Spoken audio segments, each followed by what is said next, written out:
Hi, welcome to JabscoTech.com. I'm Mike Irvin. And I'm Jeff Lander.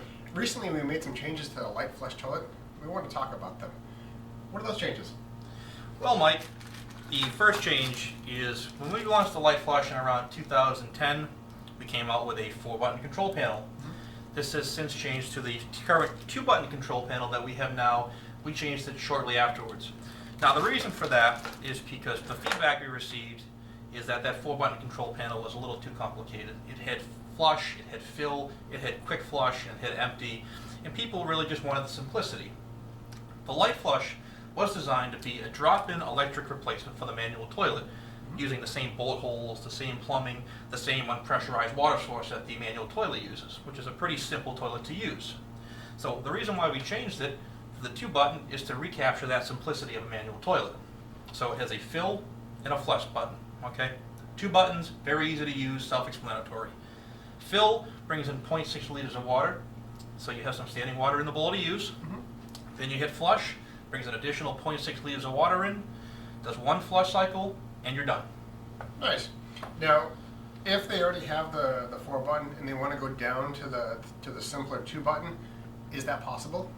Well, it is possible, however, you'd have to change a couple of components.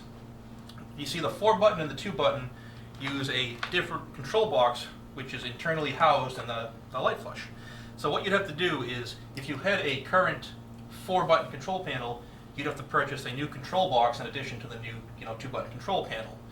Now, again, the reason why we changed this is, again, for simplicity. So all Lite Flush, regardless if it's the foot switch or the 2-button control panel, function exactly the same way.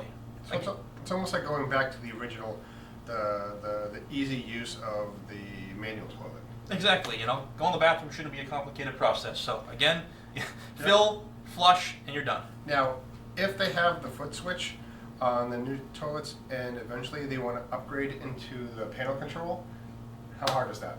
Again, that's a part of the reason why we did that, because the older style Lite Flush had a different control box versus the control panel and the foot switch. Same exact control box for the current version. So simply, if you had a foot switch, you'd unplug it and simply plug in, quick little plug and play, and it takes you about 30 seconds to do. That's pretty easy. I'm Mike Irvin. And I'm Jeff Lander. Thank you very much for watching this episode at JabscoTech.com. Check back with us, we'll have some more updates.